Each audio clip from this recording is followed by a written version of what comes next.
بسم اللہ الرحمن الرحیم، السلام علیکم ورحمۃ اللہ وبرکاتہ۔ اللہم صلی علی محمد وعلی محمد، رب اشرح لی صدری ویسر لی امری واحلل عقدۃ من لسانی یفقہوا قولی، آمین۔ خواتین حضرات، آپ دیکھ رہے ہیں برکت رمضان اور میں ہوں بلال کتب۔ آج کا موضوع جو ہے وہ بڑا خوبصورت ہے اور وہ ہے دجال۔ اب جتنا بھی ذکر آپ حدیث میں دیکھیں، قرآن حکیم میں بھی کچھ اشارے ہیں، تو آپ کو میرے خیال میں 3 زاویے جو ہیں وہ آخری وقت کے جو نظر آتے ہیں۔ ایک تو کچھ شخصیات کے ساتھ منسوب کیا جا سکتا ہے وقت آخر کو، جو قیامت کی نشانیاں ہیں۔ کچھ واقعات اور حالات ہے کہ ایسا ہوگا، وہ اس کے واقعات اور حالات کو پھر ہم 2 حصوں میں تقسیم کرتے ہیں، کچھ کبرا ہیں، کچھ صغرا ہیں، یعنی کہ کچھ چھوٹی نشانیاں ہیں، کچھ بڑی نشانیاں ہیں۔ پھر اس بات کو بھی مد نظر رکھیے گا کہ اللہ کے رسول نے کہا میں اور قیامت یوں ہیں جو انگلیاں جوڑی ہوئی تھیں، لیکن اس کے اندر بہت سی احادیث ایسی ہیں جو کہ آپ کے اخلاق کے ساتھ ہیں۔ مثال کے طور پہ جب صحابی نے پوچھا رسول سے صلی اللہ علیہ وسلم سے کہ وقت آخر کب آئے گا، تو آپ نے کہا جب بیٹی ماں کو گالی دے گی۔ اب اس کا تعلق نہ نماز سے ہے نہ روزے سے ہے، اس کا تعلق جو ہے وہ صرف آپ کی قدروں سے ہے، آپ کی اخلاقیات اور آپ کی تربیت سے۔ ان ساری نشانیوں کو جب اکٹھا کر کے دیکھیں، اور خاص طور پہ فلسطین کے واقعے کو اگر مد نظر رکھیں، تو ایسا خدشہ پڑتا ہے، ایسا گمان ہوتا ہے کہ اب وقت آخر کی طرف ہم بہت تیزی سے گامزن ہیں، کیونکہ یہودی تو اس کے اوپر پوری تیاری جو غائب ہے وہ لے آئے ہیں لال رنگ کی، اس پہ ان کا پورا اعتقاد لگتا ہے کہ وہ اب اپنے مسیح جس کو وہ مسیح سمجھتے ہیں، کیونکہ انہوں نے حضرت عیسیٰ علیہ السلام کو ایز اے مسیح ریجیکٹ کیا تھا، وہ انہوں نے نہیں تسلیم کیا تھا، اپنا جس کو وہ مسیح سمجھتے ہیں اس کا وہ انتظار کر رہے ہیں۔ آج اس پہ بات کریں گے، لیکن پہلے اپنی شیف طیبہ سے بات کر لیں۔ طیبہ السلام علیکم۔ خیریت سے ہیں آپ؟ الحمدللہ۔ طیبہ پہلے تو یہ بتائیے کہ 27ویں کی شب کیسی گزری؟ بہت اچھی گزری، عبادت میں گزری، اپنی والدہ کے ساتھ، بچوں کے ساتھ، بہت اچھا لگا الحمدللہ۔ اور آج کیا پکا رہی ہیں آپ؟ آج ہم بنا رہے ہیں white sauce pasta. White sauce pasta? جی بالکل، اس میں ہم چکن سٹیکس ساتھ جو ہے وہ سرو کریں گے، اور اس کے ساتھ ہم بنا رہے ہیں تڑکا کباب۔ تڑکا کباب؟ جی، نام بڑا خوبصورت ہے۔ اس میں ہم سبروسو کا جو ہے نا سیخ کباب یوز کریں، اچھا، اور ساتھ ایک ہم تڑکا تیار کریں گے، گریوی تیار کریں گے جس میں ہم اس کو ایڈ کریں گے، اور اس کے ساتھ ہم لذیذہ کا فالودہ بنا رہے ہیں۔ فلودہ؟ جی فلودہ، وہ جو دھاگوں والا ہوتا ہے؟ جی بالکل، وہی والا، سیمیوں والا۔ واہ، سیمیوں والا، ہاں جی۔ اچھا۔ اور اس کے ساتھ ہم دہی پھلکیاں بنا رہے ہیں، اور تھوڑے سے ہم پکوڑے بھی ساتھ سرو کریں گے۔ بس آپ جب یہ بتا دیتی ہیں اس کے بعد صبر کے جو انتظار ہیں وہ بڑے مشکل ہو جاتے ہیں۔ ہمارے ساتھ انتہائی محترم مفتی سیف اللہ خالد بھائی ہیں۔ السلام علیکم مفتی صاحب، خیریت سے ہیں آپ؟ السلام ورحمۃ اللہ۔ اور انتہائی محترم ڈاکٹر طارق پیر شریف زادہ صاحب، السلام علیکم پیر صاحب۔ وعلیکم السلام ورحمۃ اللہ، کرم اللہ۔ اور انتہائی محترم عثمان طاہر بھائی، السلام علیکم طاہر، خیریت سے ہیں آپ؟ الحمدللہ۔ حضور اقدس اجازت دیجیے مفتی صاحب سے ابتدا کر لوں۔ ماشاءاللہ۔ حضور اقدس، یہ جو دجال کا زمانہ ہے، جو دجال کی نشانیاں ہیں، وہ آپ کو لگتا ہے کہ اس دور میں آج ہمیں کچھ ایسی نشانیاں ہیں جو کہ پوری ہوتی نظر آ رہی ہیں؟ آقا علیہ الصلوۃ والسلام نے دجال کے متعلق بہت ساری احادیث جو بخاری و مسلم شریف میں ہیں ان کا ذکر فرمایا ہے، اور یہ جو ہر دن جو ہے وہ قرب قیامت کی طرف ہمیں لے کے جا رہا ہے۔ اور سب سے پہلی نشانی جو قیامت کے ظہور کی وقوع پذیر کی ہے وہ آقا علیہ الصلوۃ والسلام کی بعثت مبارکہ ہے، کیونکہ جناب نبی کریم صلی اللہ علیہ وسلم کی بعثت کے بعد اب کسی اور نئی نبی نے آنا نہیں، اب اس دنیا کے باقی رہنے کا کوئی مقصد نہیں رہ جاتا۔ تو آقا علیہ الصلوۃ والسلام کی بعثت مبارکہ اور ان کی رحلت مبارکہ یہ قیامت کی نشانیوں میں سے۔ اور دوسری جو نشانی جو آقا علیہ الصلوۃ والسلام کے دست مبارک سے ظہور پذیر ہوئی، اقتربت الساعہ وانشق القمر، واقعہ شق قمر جو ہے چاند کے 2 ٹکڑے ہو جانا، یہ بھی قیامت کی نشانیوں میں سے ہے۔ قرآن پاک میں اس کا ذکر ہے کہ قیامت نزدیک آ گئی اور چاند 2 ٹکڑے ہو گیا۔ ویسے تو علامات قیامت، یہ قیامت کی نشانیاں ہیں؟ جی ہاں، یہ دجال کی نشانیاں نہیں ہیں؟ دجال کی بھی یہی نشانیاں ہیں؟ نہیں، دجال کا جو آخری 10 نشانیاں جن کو علامات کبریٰ کہا جاتا ہے، ان میں سے ایک نشانی دجال کا جو ہے وہ خروج ہے۔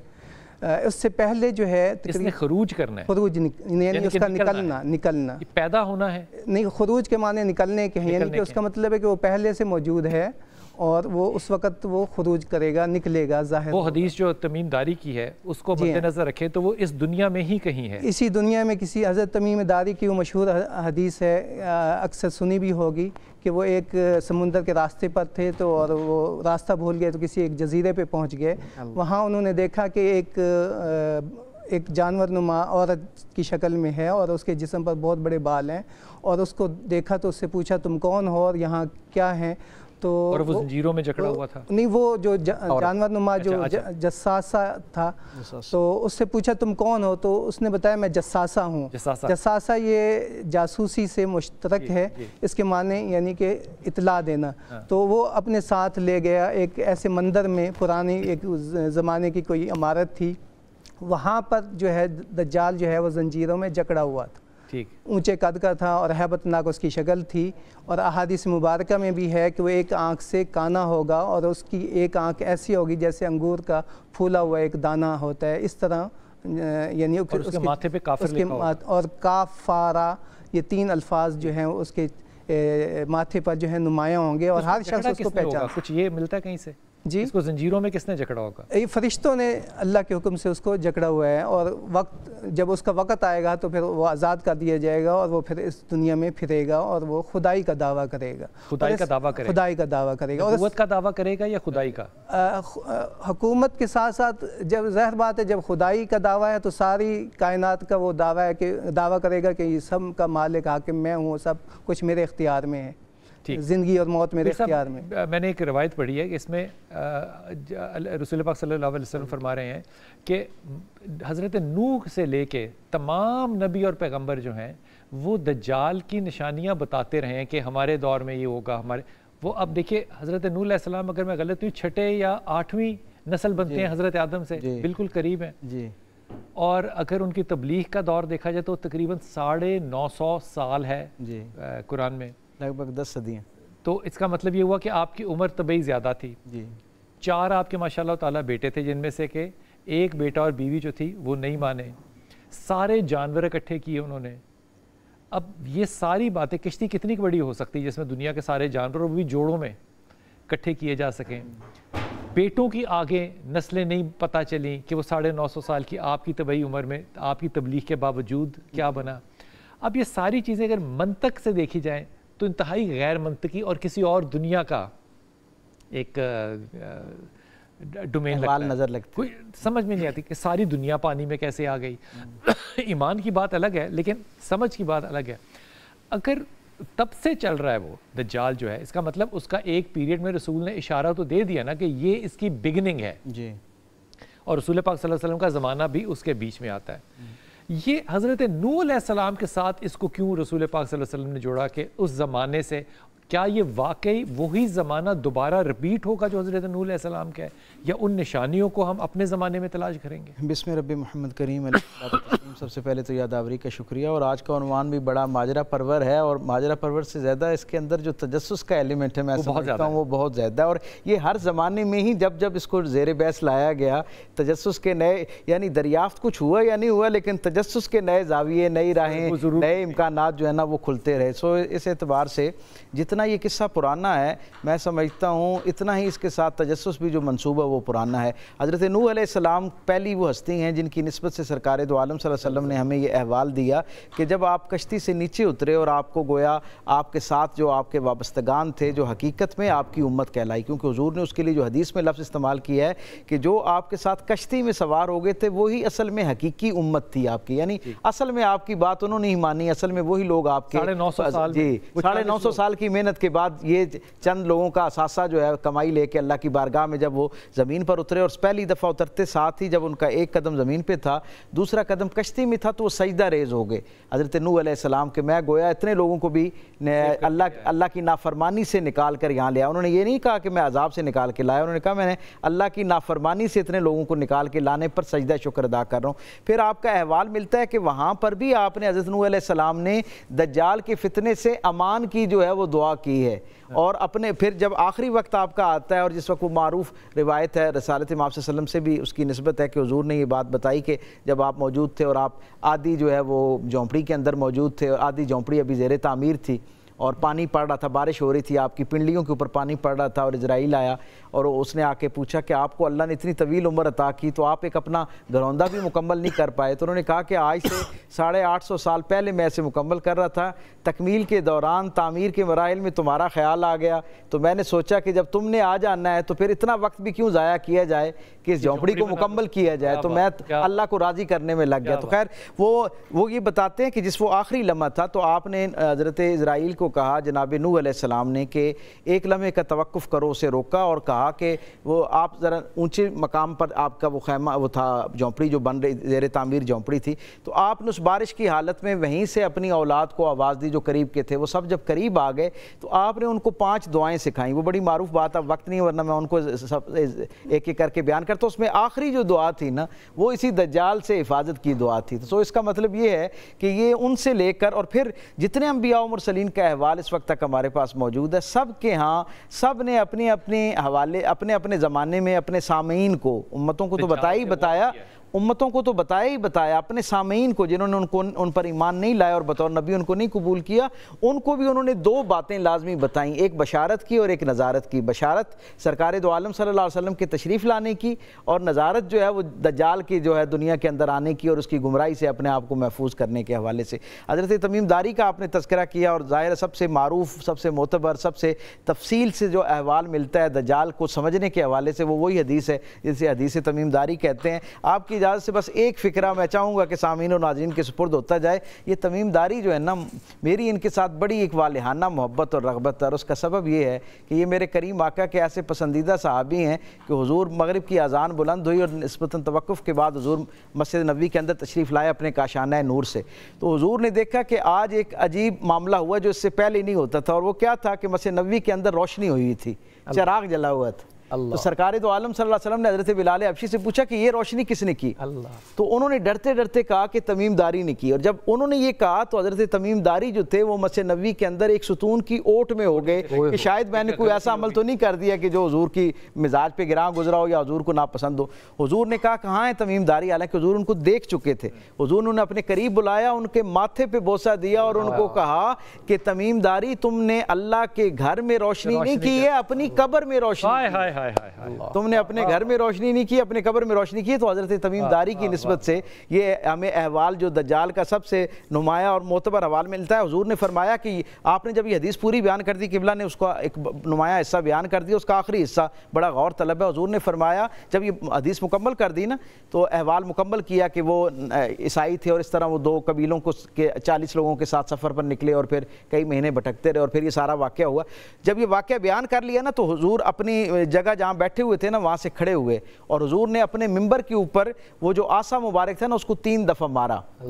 یعنی یہ اپنی جسے کہتے ہیں جیسے کسی نتیجے تک پہنچنے کی علامت ہوتی ہے نا، اس پہ حضور نے خوشی کے ساتھ اظہار کیا کہ جو میں تمہیں بتاتا آ رہا تھا یہ اس کی تصدیق ہے۔ اور پھر حضور نے کیا خوبصورت بات کی، حضور نے فرمایا کہ یہ جو دجال ہے یہ اسی طرح یعنی اللہ کی لوگوں کی ایمان جو ہیں ان کو برباد کرنے کا ایک ذریعہ بنے گا، لیکن جو لوگ رسول اللہ صلی اللہ علیہ وسلم کے ساتھ جن کی وابستگی رہے گی نا، اب حضور کی وابستگی کا مطلب کیا ہے؟ حضور کا پیغام تو یقیناً ہے ہی ہے کہ اس کے ساتھ وابستگی، عشاق یہ سمجھتے ہیں کہ جن کے دل حضور کی محبت میں مہکتے رہیں گے، خواہ وہ کسی زمانے کے بھی لوگ ہوں، ان کے عمل کا کوئی بھی درجہ ہو، جب رسول اللہ صلی اللہ علیہ وسلم کے ساتھ وہ وابستہ رہیں گے تو حضور کا وہ جو آسا مبارک ہے اس کا زمین پر 3 دفعہ مارنا جو ہے وہ ان کو خبردار کرتا رہے گا۔ جب وہ اس زمانے میں آئیں گے جس وقت دجال ان کے سامنے ہوگا اور وہ فتنے کا دور ہوگا، کنفیوژن کا دور ہوگا، لوگوں کے دل اور ایمان ڈگمگا رہے ہوں گے، اس وقت ان کے قلب پر، یہ امام سیرین نے لکھا ہے کہ اس وقت ان کے قلب کے اوپر سرکار دو عالم کا وہ جو آسا مبارک کی ضرب ہے نا ان کو اپنے قلب پر محسوس ہوگی، اور وہ پھر سمجھ جائیں گے کہ یہی وہ ہے جس بدبخت ہے جس سے بچنے کے لیے، جس سے اپنے ایمان کو بچانے کے لیے، اپنے آپ کو محفوظ کرنے کے لیے حضور نے جو ہے وہ بشارت دی تھی۔ عثمان بھائی، جو دجال کا دعویٰ ہے وہ نبوت کا ہے یا خدائی کا؟ بسم اللہ الرحمن الرحیم۔ اچھا، یہ باتیں نا وہیں سے وہ محبت کی باتیں آگے جڑتی جا رہی ہیں۔ حضرت تمیم داری نے جب وہ واقعہ نا اس کے بعد یہ بیسیکلی میں اس کو نا سرچ کر رہا تھا آج، کیونکہ میں نے آنا تھا پروگرام میں کہ یہ جگہ کون سی ہے نا، بحیرہ تبرستان بھی اس کو لکھا گیا ہے بہت ساری، تو میں نا تبرستان وہ سارا سرچ کرتے کرتے یہ ایک سی ایف گلیلی ہے اسرائیل کے اندر، سی ایف گلیلی۔ عیسائیوں کا دعویٰ ہے کہ یہاں پہ حضرت عیسیٰ علیہ السلام نے اپنے معجزات دکھائے تھے، یہ ابھی بھی اسرائیل کے اندر موجود ہے، ان کو ٹورسٹ اٹریکشن ہے، انہوں نے بڑا اس کو پریزرو کیا ہوا ہے۔ 2 دفعہ ہماری کتابوں میں اس کو بحیرہ طبرستان کہا گیا، جس کے بارے میں حضرت تمیم داری بھی فرماتے ہیں، فاطمہ بنت قیس کے ساتھ وہ روایت ہے۔ تو وہاں سے یہ نکلے گا جس طرف آپ نے اشارہ فرمایا، ایک پہاڑ کی چوٹی پہ حدیث میں آتا ہے۔ اچھا، امام بخاری علیہ رحمہ نے کتاب الفتن میں پورا ایک باب باندھا ہے ذکر الدجال کے اوپر، اور اس میں یہ احادیث اکٹھی کی ہیں۔ اب مسلم شریف کی جو روایت ہے اس کے مطابق یہ وہاں سے نکلے گا جزیرے سے، یہ ایک پہاڑ کی چوٹی پہ جا کے بیٹھے گا، وہاں پہ یہ دعوی نبوت پہلے کرے گا، وہاں سے پھر یہ موو کر جائے گا اصفہان، اصفہان میں اس کے ساتھ 70,000 یہودی ملیں گے، اور پھر میں اب بھی یہودی بہت ہے، یس وہاں مقام یہودی ہے، نیو یارک کے بعد میں یہودی یہیں پر ہیں اصفہان کے اندر، 70,000 یہودی وہاں سے ملیں گے، پھر یہ دعوی خدائی کرے گا، پھر یہ دعوی خدائی کرنے کے بعد پھر یہ دنیا میں نکلے گا، اور وہ جو آتا ہے کہ 40 دنوں کے اندر یہ مشرق و مغرب کے سارے فاصلے جو ہے وہ طے کر لے گا، اور مسلم شریف کی روایت کے مطابق ایک دن جو ہے وہ 1 سال کے برابر۔ اچھا، یہ کیسے ممکن ہوگا؟ کیونکہ حدیث میں آ گیا کہ ایک دن جو ہے وہ 1 سال کے برابر ہوگا، وہ مجھے ایسا پڑھ کے لگتا ہے کہ یہ جیسے مارس کا جو ایک دن ہے وہ 1 سال کا ہے، تو آدھا مارس جو ہے وہ سورج کی تپش سے پگھلا رہتا ہے، آدھا جو ہے وہ ٹھنڈا اور برفیلا رہتا ہے، زمین کو قابو کر لے گا، زمین کی موومنٹ کو بھی قابو کر سکے گا۔ حضرت جی یہ نا اصل میں جس زبان حق ترجمان سے نکلا ہے نا، وَمَا يَنطِقُ عَنِ الْهَوَىٰ إِنْ هُوَ إِلَّا وَحْيٌ، ایکسپلین نہیں کر سکتے؟ نہیں، ایکسپلین کیوں نہیں کر سکتے؟ جو آج ہمارے باپ دادا اس وقت قبروں سے نکل کے آ جائیں، ہمارے پردادا، اور وہ ایک چھوٹی گندم کا سیزن ہے، ہارویسٹر کو دیکھ لیں تو دوبارہ مر جائیں، یار یہ کیا چیز ہے؟ یہ کیا چیز ہے؟ جو چیزیں اس وقت انہوں نے ان کے شعور میں بھی نہیں تھی، کبھی سوچا تھا ہمارے پردادا نے کہ انسان ہوا میں بھی اڑ سکتا ہے، تو یہ زبان حق ترجمان سے نکلا ہے، یہ ایگزیکٹ اسی طرح سے ہوگا۔ آج بھی وقت آپ کا کتنا جلدی گزر رہا ہے، تو اس وقت بھی نہ وہ کسی چیز کو قید کرے گا، اور مسلم شریف میں ہے کہ اس کے آگے پیچھے دن بالکل نارمل ہوں گے، جو اس کا زمانہ آئے گا وہ سائنسی ترقی ہوگی، وہ جو بالکل ابن آدم میں سے ہوگا۔ یہ جو ہم کہتے ہیں نا، معاف کیجیے گا، پتہ نہیں آپ یہ زمانہ ہے، یہ قید، ایسا کچھ بھی نہیں، ڈالر ہے، یہ اس کی 10 کے قریب اللہ کے پاک پیغمبر علیہ الصلوۃ والسلام نے نشانیاں بیان فرمائی ہیں۔ مسلم شریف کے اندر طویل حدیث ہے، حضرت نواس سے روایت ہے میرے خیال میں، اور 10 فرمایا اولاد آدم میں سے ہوگا، مرد ہوگا عورت نہیں ہوگی، اور نوجوان ہوگا بوڑھا نہیں ہوگا، گنگریالے بالوں والا ہوگا، فرمایا سر اس کا سانپ کے سر کی طرح ہوگا، ناٹے قد کا ہوگا، چھوٹے قد کا ہوگا، بھاری بھرکم اس کا جسم ہوگا، ایک آنکھ سے جیسے فرمایا کانا۔ اچھا، اس میں 2-3 روایتیں، ایک ہے کہ وہاں بالکل ماس ہوگا، آنکھ ہوگی نہیں، اور جو بائیں آنکھ ہوگی اس میں انگور کے ڈیلے کی طرح ہوگا، دوسری جگہ پہ نہیں، وہ جو کانا ہے وہ انگور۔ اچھا، یہ آگا پھر اللہ کے رسول صلی اللہ علیہ وسلم نے فرمایا عبد العزیٰ بن قطن جیسا ہوگا، یہ ایک شخص تھا جو رسول اللہ صلی اللہ علیہ وسلم کی حیات تھا، اب وہ جو شخص کی طرح وہ نظام کیسے ہو سکتا ہے؟ ٹھیک ہے، پھر فرمایا ٹیڑھی ٹانگیں ہوں گی اس کی، لنگڑا کے نہیں، مطلب وہ اس کی چال ٹیڑھی ہوگی، ٹھیک ہے۔ یہ طاقت جو ساری ملے گی اس کو، یہ کہاں سے اس کی اپنی ہوگی یا عطائی ہوگی؟ یہ تو دیکھیں نا، اللہ نے شیطان نے بھی جب مانگی تھی تو طاقت اللہ نے اس کو بھی عطا کی، اللہ نے پرندوں کو، بایزید بستامی علیہ رحمہ فرماتے ہیں کہ ہر ایک کو دیکھ کے اس کے پیچھے نہ لگ جایا کرو، یہ اگر کوئی تمہارے سامنے اڑتا ہوا بھی آئے تو یہ طاقت تو اللہ نے پرندوں کو بھی دے رکھی ہے۔ کیا بات! اگر کوئی شخص 1 سیکنڈ میں یہاں سے وہاں پہنچ جاتا ہے تو یہ تو شیطان کو بھی طاقت حاصل ہے۔ کیا بات! تو اللہ نے جب شیطان نے کہا نا کہ فَبِعِزَّتِكَ، مجھے تیری عزت کی قسم ہے کہ میں ان کو گمراہ کروں گا، تو یہ اللہ نے وہ بیسیکلی ابتلا کا زمانہ ہے، آزمائش ہے نا، تو ایمان والوں کی آزمائش کرنے کے لیے اللہ نے اس کو کوئی طاقت دے رکھی ہے۔ مسلم شریف کے اندر حدیث ہے، حضرت ابو ہریرہ رضی اللہ عنہ سے روایت ہے کہ 3 چیزوں کا جب ظہور ہو جائے گا اس کے بعد پھر کسی کا ایمان لانا اس کو نفع نہیں دے گا۔ فرمایا پہلی جو چیز ہے وہ سورج کا مغرب سے طلوع ہونا ہے، ابو ہریرہ فرماتے ہیں ایمان لائیں جو مرضی کریں، فرق نہیں، پھر فرق نہیں نا، کیونکہ وہ اور توبہ کا دروازہ بند ہو گیا، سورج مغرب سے طلوع ہوگا، اس وقت چاشت کا جب وقت ہوگا تو دعوت الارض نکلے گا، وہ جو کیڑا جس کے بارے میں روایتوں کے اندر ہے، اور تیسرا فرمایا دجال۔ یہ تینوں کا جب ظہور ہو جائے گا اس کے بعد توبہ کا دروازہ جیسے پیر صاحب نے فرمایا بند ہے، اور اس کے بعد کسی کا ایمان لانا اس کو کوئی، تو یہ ایگزیکٹ نظام نہیں ہے، یہ ایگزیکٹ مرد ہوگا۔ ہماری سمجھ میں آئی ہے نا، دیکھیں حضرت جی، سونار کی جو تگڑی ہے، سونار جس میں تولتا ہے، اس میں تولنا رتی ماشا کا حساب آ جاتا ہے، اس میں آپ ہمالیہ لا کے رکھ دیں تو وہ ٹوٹ ہی جائے گا نا۔ آپ کی اور میری جو عقل ہے اس میں تولنا رتی ماشا کا حساب ہو سکتا ہے، وہ جو خدا کا نظام کائنات ہے آپ اس کو کہیں کہ ایسے کیسے ہوگا، یہ تو ناممکن ہے۔ اور اس میں ایک بات ان کی بات کی توثیق کے لیے کہ سرکار دو عالم صلی اللہ علیہ وسلم سے مروی ایک حدیث ہے مسلم شریف میں، حضور نے یہ فرمایا کہ مجھے خواب میں دکھایا گیا کہ میں کعبے کا طواف کر رہا ہوں، اور اس میں ایک مرد مجھے دکھایا گیا جو جس کی رنگت سرخ ہے، قد درمیانہ یعنی چھوٹا ہے، گھنگریالے بال ہیں اس کے، اور اس کی ایک آنکھ بہی ہوئی ہے، یعنی ایسے جیسے ابھی گرنے کی حالت کے اندر ہے. تو یعنی اس سے حضور نے جہاں رجل کا لفظ استعمال کیا نا تو اس کا مطلب نظام نہیں ہو سکتا. رجل کا عربی اس سے مراد فرد ہے اور مرد فرد ہے. کئی ایسے دجال ہیں جو کہ آپ نے فرمایا رسول اللہ صلی اللہ علیہ وسلم نے کہ وہ پہلے آئیں گے, کم از کم و بیش 30 کے قریب ایسے. دجل سے ہے, اس کے معنی دھوکہ اور فریب کے, فریب دینا. تو ہر وہ شخص جو دھوکہ اور فریب ہے وہ اپنے آپ کو دجال کا لشکر سمجھنا چاہیے. آقا علیہ الصلوۃ والسلام نے فرمایا من غش فلیس منا, جس نے دھوکہ دیا فریب کیا وہ ہم میں سے نہیں ہے.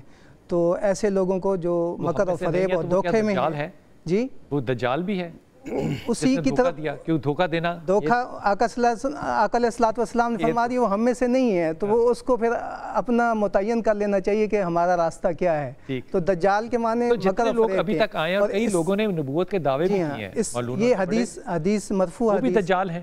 جی ہاں مرفوع حدیث ہے. اگر فرض کیجئے کہ ایک صحیح والا دجال آ جاتا ہے تو اس میں جو اور باقی جو لوگوں نے نبوت کے دعوے کیے ان میں فرق کیا ہوگا؟ اچھا, یہ ایک ہے مسیح دجال جو سب سے آخر میں آخری 10 نشانیاں جو علامات قیامت کبریٰ ہیں وہ مسیح دجال کی ہیں جس کے بارے میں ابھی ڈسکس ہو رہی ہے. اور اس سے پہلے حدیث ہے, حدیث سے مرفوع ہے کہ لا تقوم الساعہ, قیامت اس وقت قائم نہیں ہوگی حتی یبعث من امتی 30 دجالون کذابون, کہ 30 لوگ نبوت کا دعویٰ کریں گے اور وہ جھوٹے ہوں گے اور وہ کذاب وقت میں یا مختلف وقت. میرے امت میں سے 30 لوگ, اس وقت قائم نہیں ہوگی قیامت جب تک کہ 30 لوگ نبوت کا دعویٰ نہ کر لیں. لیکن یہ بھی حدیث ہے کہ جب تک ایک شخص بھی جو ہے وہ اللہ کا ذکر کرنے والا ہے تب تک بھی نہیں ہوگی قیامت. نہیں, قیامت وہ تو ظاہر بات ہے کہ جب تک اللہ کا نام لینے والا اس دنیا میں کائنات میں ہے تو یہ کائنات آباد ہے. جب ایک بھی نہیں شخص باقی رہے گا تو پھر اس کائنات کے باقی رہنے کا کوئی مقصد نہیں رہ جاتا. لیتے ہیں چھوٹا سا وقت پر بات کرتے ہیں کہ اس وقت ایمان کی کیفیت کیا ہوگی اور دجال جو ہے وہ خدائی کا دعویٰ جب کرے گا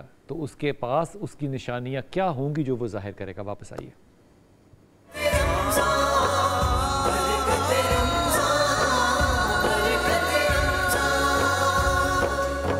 بسم اللہ الرحمن الرحیم. حضور اقدس ایک نشانی جو کہ بہت واضح طور پہ وہ پیش کرے گا وہ کہ میں مرے ہوئے کو زندہ کر سکتا ہوں, جیسے کہ وہ اس صحابی کو کاٹے گا 2 حصوں میں پھر اس کو جوڑے گا, تو اس کا ایمان ایسا ہوگا وہ کہے گا اب تو مجھے پکا یقین ہے کہ تو دجال ہے, کیونکہ میرے رسول بتایا گیا تھا, کیونکہ مجھ تک یہ حضور کی بات پہنچی ہے کہ وہ ایسا کرے گا, ماں باپ کو بلا لے گا.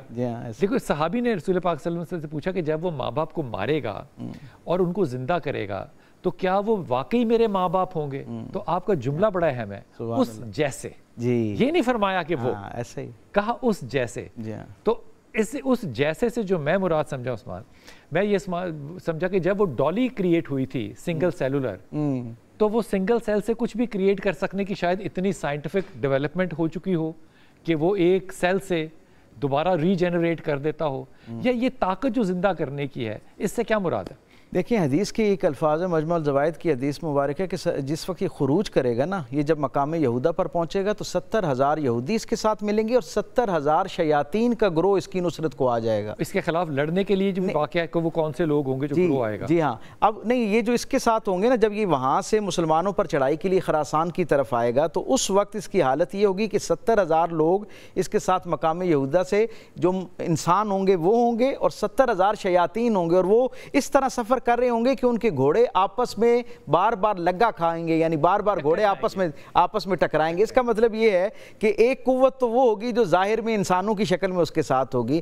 ایک وہ جسے ہم عرف عام میں وہ قوت کہتے ہیں جو اس وقت کم از کم ہمارا ذہن جس کو قبول کرنے کے لیے تیار نہیں ہوتا. جیسے عثمان بھائی نے بڑی زبردست بات کی اور یہ بالکل مبنی پر حقیقت بات ہے کہ 100 سال پہلے والے کے لیے آج کی شاید 90% چیزیں جو ہے نا ان کو قبول کرنا مشکل ہو, یعنی کتنا ہی وہ حسن ظن رکھے اس کی فہم جو ہے نا وہ اس کو قبول نہیں کر سکتا, اس سے بڑی بات ہے وہ, اور وہ چھوٹی تگڑی پہ بڑی چیز والی بات ہے. میں یہ سمجھتا ہوں کہ جب یہ ارتقائی سفر ایسے ہی اور دریافت کا سفر اور آگے بڑھے گا تو ممکنہ طور پر وہ جو شیاطین کے لیے جس کے لیے استعارہ استعمال کیا, شیطان سے مراد منفی قوت, یعنی وہ قوت جس کی تخلیق کا مقصد بھی منفی ہو, جس کا عمل بھی منفی ہو اور اس کے عمل کا انجام بھی منفی ہو. اس کے بارے میں امام حجر اسقلانی نے لکھا کہ وہ شیطانی قوت سے مراد یہ 3 صلاحیتیں ہیں کہ پیدائش بھی اس کی نیگیٹیوٹی پہ بنیاد کر کے کی گئی ہو. کس جگہ سے جو آپ نے فرمایا, کیا یہ مکہ مدینہ پہنچ سکے گا؟ حضور نے فرمایا نا کہ اس کے قریب وہ جو بنجر وادی ہے جس کے وہاں تک یہ پہنچے گا اور پہاڑی کے اوپر کھڑا ہوگا اور کہے گا کہ جی اس کے اس طرف جو ہے نا وہ وادی ہے جس کے اندر میرا جو داخلہ ہے وہ ممکن نہیں. وہ بار بار پاؤں رکھے گا تو اس کا پاؤں زمین پکڑ لے گی, وہ پہاڑ جو اس کا پاؤں پکڑ لے گا, اور وہ اپنے ساتھ آئے ہوئے لوگ اسے کہیں گے کہ ہم آگے بڑھیں, تو وہ ان کو اس وقت اس پہ اتنا خشیت طاری ہو جائے گی, اتنا روب طاری ہو جائے گا کہ وہ اس کی آواز نہیں نکل پا رہی ہوگی. یعنی اتنا طاقتور ظاہری طور پہ جو مردوں کو زندہ کر رہا ہے, دریاؤں کو خشک کر رہا ہے, پہاڑوں کو آگ لگا رہا ہے, اتنا طاقتور وہ جو ایک قوت ہے, وہ جب اس پہاڑ پر اپنے دونوں پاؤں جمائے گا نا, تو جب وہ اس سے آگے قدم اٹھانا چاہے گا اس کی چوٹی سے دوسری طرف, یعنی جو سرکار دو عالم صلی اللہ علیہ وسلم کی آرام گاہ ہے, جو حضور کا شہر ہے, اس کی طرف جب وہ آنا چاہے گا تو اس کے دونوں پاؤں وہ پہاڑ جو ہے وہ جکڑ لے گا, اور وہ چھوٹی سی چوٹی ہوگی. اس کے بارے میں بالاہتمام ہے کہ وہ پہاڑ کی چھوٹا سا حصہ ہوگا, اور اللہ اس کو اتنی قوت عطا کر دے گا کہ اس کے دونوں پاؤں جو وہاں بے بس ہو جائے گا, پاؤں بھی نہیں اٹھا سکے گا اور زبان سے بول بھی نہیں پائے گا. بمشکل وہ اشارے سے ان کو کہے گا کہ پیچھے ہٹ جاؤ, پیچھے ہٹ جاؤ, اور وہ پھر وہاں سے پیچھے آئیں گے. اور وہ جو وادی مزران جس کے بارے میں کچھ وقت پہلے ہم نے بات کی تھی, جہاں سرکار دو عالم صلی اللہ علیہ وسلم نے فتح مکہ کے دن پڑاؤ کیا تھا اور جہاں آگ روشن کی گئی تھی, وہاں پر اس کے ساتھ آنے والی جو قوتیں ہیں وہ وہاں پر اپنے آپ کو یعنی اس کی ہیٹ کی وجہ سے جلتا ہوا محسوس کریں گے, اور اس کا ساتھ گویا چھوڑتے ہوئے اس وادی کو بھی چھوڑ دیں گے جہاں حضور نے قیام کیا تھا. تو یہاں تک کا احوال ملتا ہے. یہ جو شخصیت ہے دجال کی, اس میں ایک بڑی اہم مجھے جو بات لگتی ہے وہ یہ کہ ان سے کوئی بیماری اللہ نے ایسی نہیں پیدا کی جس کی پہلے شفا نہ رکھی ہو. جی ہاں, ٹھیک. اب یہ بیماری ہے دجال, اس سے پہلے جو شفا اللہ نے رکھی وہ امام مہدی کی ہے. جی ہاں. اب امام مہدی کا ظہور ہو چکا ہوا ہے, چاہے وہ ظہور ہوا ہے چاہے پیدا ہوئے ہیں, لیکن امام مہدی زمانے میں موجود ہیں. اب ان کی جو نشانی ہے وہ بھی پوری ہو چکی ہوئی ہیں. اس کے باوجود لوگ جو ہیں امام مہدی کو چھوڑ کے دجال کو فالو کریں گے.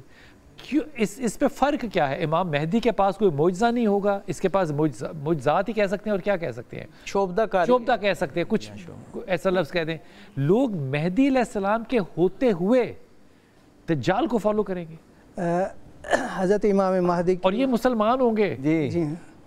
اصل میں بات یہ ہے کہ حضرت امام مہدی کی جو نشانیاں ہیں ان کی ساری وہ تو بتلا دی گئی ہیں, اور ہر مسلمان کو پتہ ہونا چاہیے, ان نشانیوں کا علم ہونا چاہیے کہ وہ کب ان کا ظہور ہوگا اور کس طرح مسلمان جو ہے ان کے ہاتھ پہ بیعت کریں گے بیت اللہ میں طواف کے دوران. یہ ساری چیزیں ازہر من الشمس ہیں اور ہر ایک کو پتہ ہے. وہ جاہل لوگ جو دنیا اور مادیت کی طرف جاتے ہیں نا, جن کا ایمان جو ہے وہ ان کی زبان تک تو ہوتا ہے, دل تک ان کا ایمان نہیں. لیکن جب کوئی زندہ کرتے کسی کو دیکھے گا, یہ تو اس کے پردادا جو ہیں وہ واپس آگے ان کے سامنے کھڑے ہو کے یہ سارا کچھ جو ہے دجال رب تعالیٰ ہے معاذ اللہ, تو وہ تو مانے گا نا. دیکھیں بات یہ ہے کہ دجال کو حقیقتاً ایسا کوئی نہیں دیا جائے گا, بلکہ یہ آرٹیفیشل انٹیلیجنس اس کی پیچھے کار فرما ہوگی.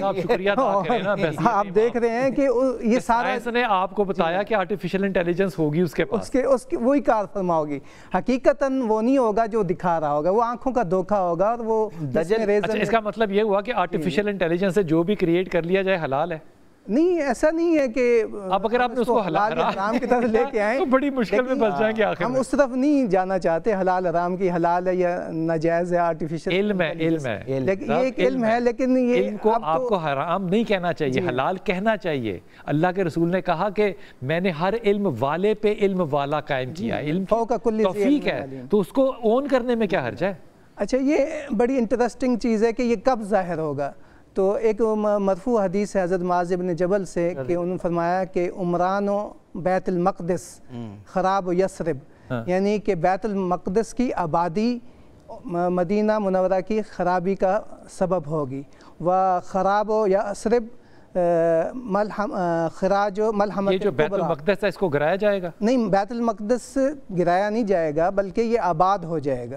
اس میں بہت سارے لوگ آباد ہوگا تھرڈ ٹیمپل سے. جی ہاں, خود نہیں آباد ہوگا, اس کو گرائیں گے تو تھرڈ ٹیمپل بنے گا. وہ تو ان کا مقصد, یہ تو ان کا مقصد ہے. تو گرائیں گے تو صحیح نا, یہ تو یہودیوں کا مقصد ہے کہ بیت المقدس, کیونکہ ان کی تو صرف ایک ہی دیواریں گریا ہے نا اس وقت. انہوں نے تو یہ جو گائے منگائی ہے, یہ جو آثار الاقصیٰ یہ ختم ہو جائے گا نا, یہ ختم کریں گے تو وہ ان کا تھرڈ ٹیمپل کو دوبارہ, یعنی کہ حضرت داؤد علیہ السلام کے دور میں وہ واپس جائیں گے وہاں پہ. وہ تو اسی کی تلاش میں ہے نا. اور حضور والا مسلمانوں کو علم ہے نا, آج بھی مسلمانوں کو علم ہے نا اس بات کا, تو مسلمان تو آج بھی سویا ہوا ہے. شاہ جی, یہودی جو ہے نا ان کے عقیدے کے مطابق یہ آل داؤد میں سے ہوگا, یہ جو دجال ہے اس کو آل داؤد میں سے وہ شمار کرتے ہیں، اور ان کے ہاں رات کے آخری پہر کی جو دعائیں ہیں نا ان میں اس کے لیے دعا مانگی جاتی ہے کہ آ جائے، کہ یہ فوراً آئے، جتنا جلدی زیادہ تیاری لگ رہی ہے دجال کے آنے کی، جو پریپریشن ہے عثمان، وہ تو سب سے زیادہ یہودیوں کی ہے کہ وہ اپنے اس ہیکل سلیمانی کو وہ دوبارہ ریکنسٹرکٹ بھی کریں گے، یہ جو گائے ہیں ان کی خاک سے پانی کے ساتھ پاکیزگی کریں گے، اپنے جو ان کے کیا کہنا چاہیے ان کے علماء کرام ہیں وہ غسل بھی کریں گے، پاک ہو جائیں گے. تو یہ سارا کچھ جو ہے یہ ان کی تیاری تو ہمیں نظر آ رہی ہے، ہماری تیاری جی ہماری تیاری کہیں نظر نہیں آ رہی سوائے اس کے کہ امام مہدی آئیں گے اور ہمیں بچا لیں گے. میرے سوال جی عثمان بھائی دکھ آپ سے شیئر کر رہا ہوں. اچھا اس طرح سے ہے کہ آپ نے انٹرو میں بھی یہ بات کی تھی، بنیادی طور پہ میں آنیسٹلی اس کے بارے میں، کیونکہ امام مہدی علیہ السلام کا پہلے ظہور جو ہے وہ لازم ہے، میں نے اس کو ان کی اس میں کوئی شک نہیں ہے کہ جیسے آپ نے انٹرو میں کہا کہ وہ عیسیٰ علیہ السلام کو چلا جاتا ہوں واپس آ کے آپ سے شروع کروں گا. ایک لیتے ہیں جناب چھوٹا سا وقفہ.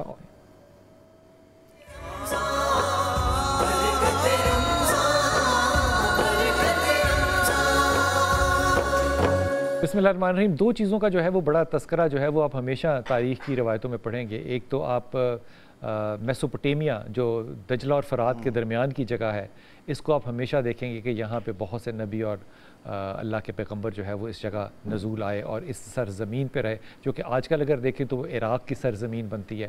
لیکن فلسطین جو ہے جس کو کہ آج ہم نے کس طرح رول دیا، یہ اتنے نبیوں اور پیغمبروں کی سفر گاہ ہے، آرام گاہ ہے.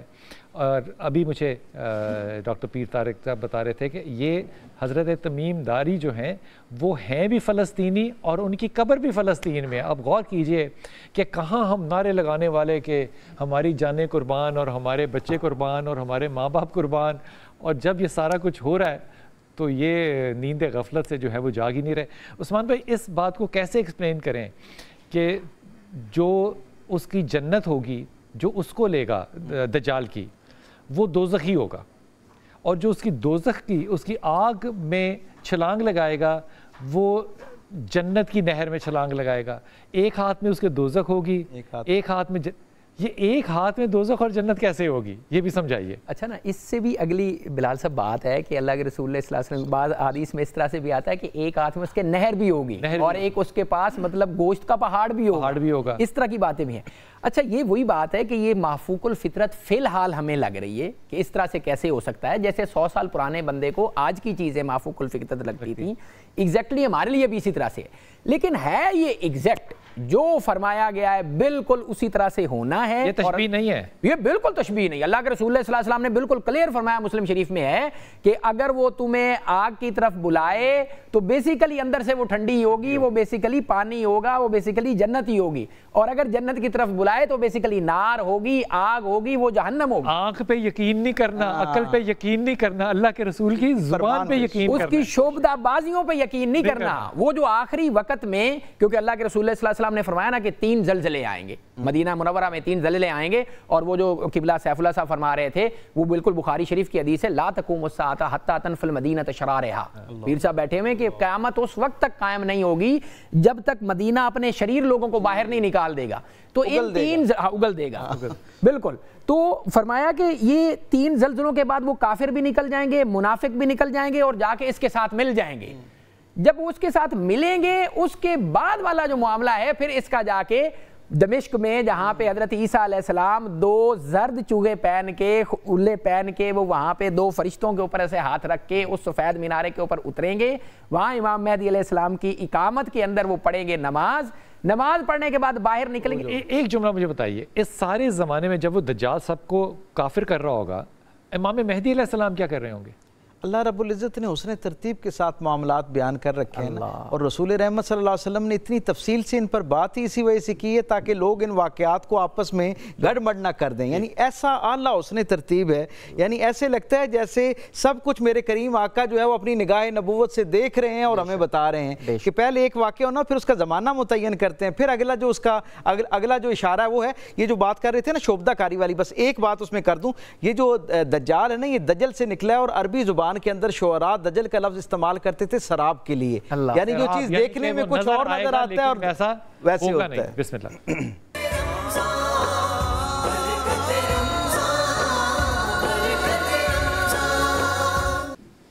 خدا کی قسم یہ سارا وقار آپ سے ہے، اس سے سچی بات یا رسول اللہ کوئی نہیں ہو سکتی۔ کیا خوبصورت کلام بیٹا، سلامت رہو، زندہ رہو۔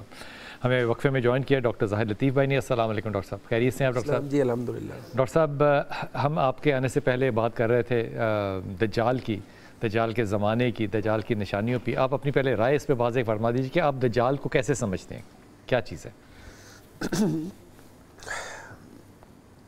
ان الحمدللہ والصلاة والسلام علی من لا نبی بعدہ۔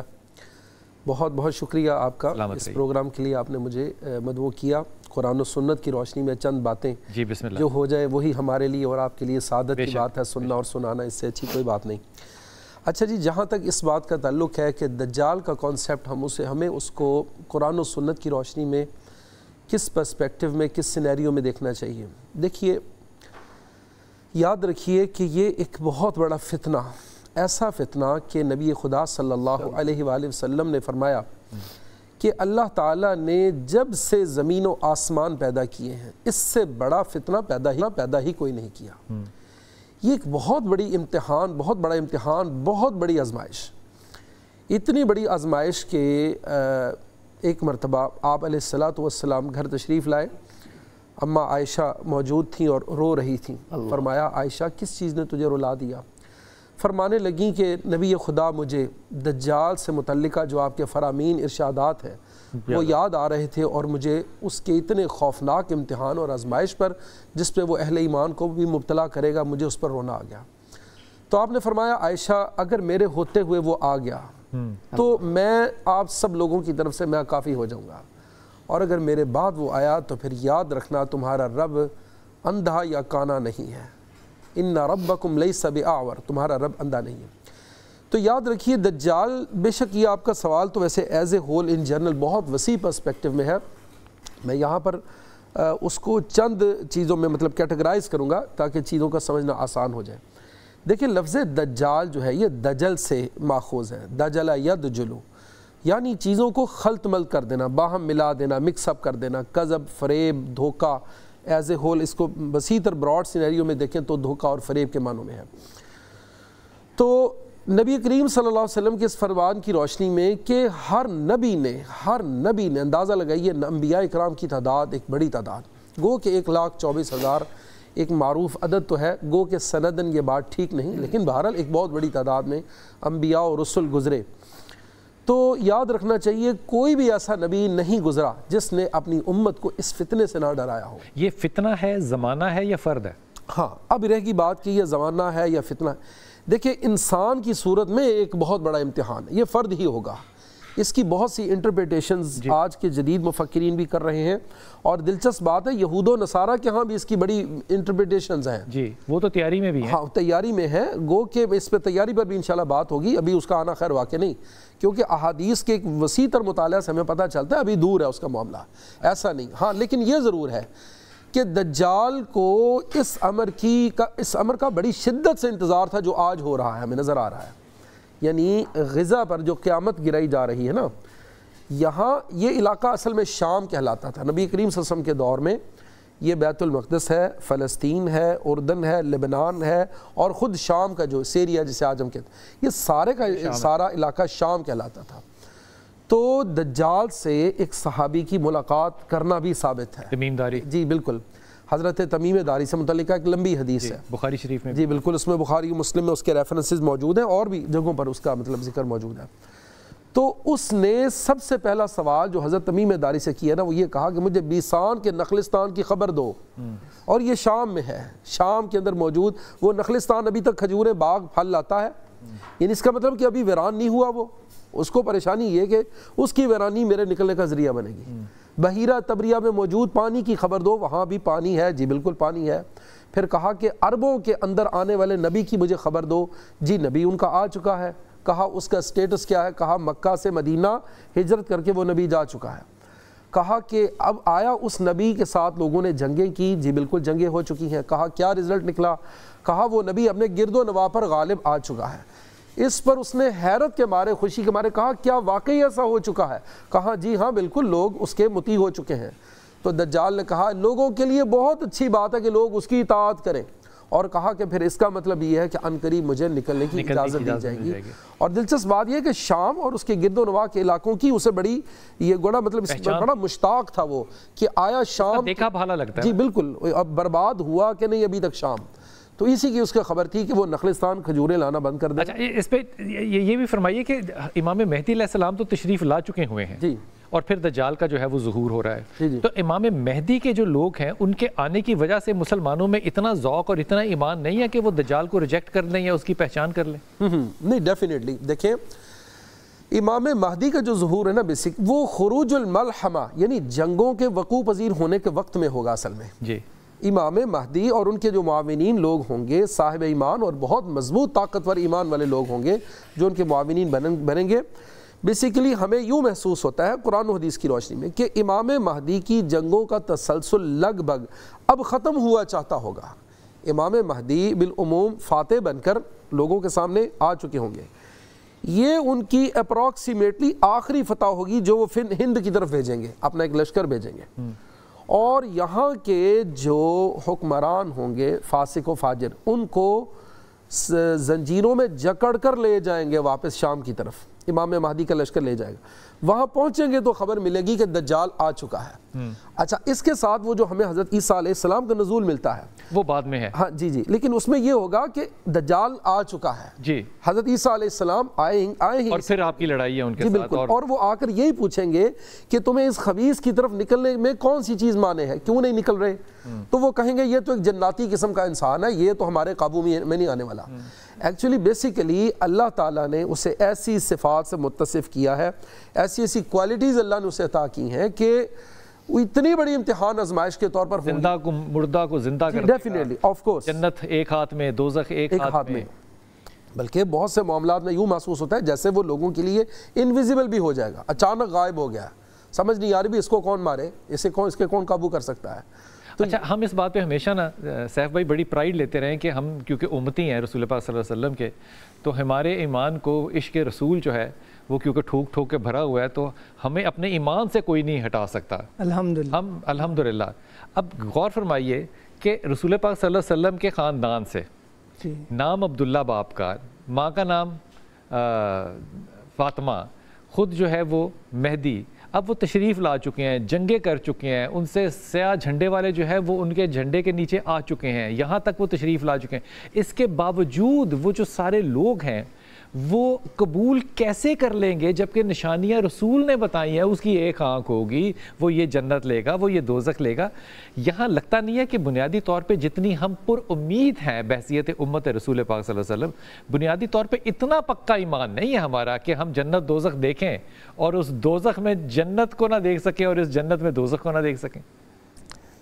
جتنے بھی اہل حق ہیں وہ تو پہچان لیں گے اور آپ کے لشکر میں شامل ہو جائیں گے. وہ کتنے ہوں گے؟ وہ تو 313 تو وہ ہیں, مگر یہ کہ جو آخری ملحمہ عظمیٰ جس کے بارے میں بتایا کہ اس میں 80,000 جھنڈے جو ہیں وہ شامل ہوں گے, اور ایک جھنڈے 12,000 جھنڈے, اور ایک لشکر ایک جھنڈے کے نیچے 80,000 جو ہے وہ تقریباً 9,60,000 فوج بنتی ہے جو ملک شام میں یہ میدان جنگ لگے گا.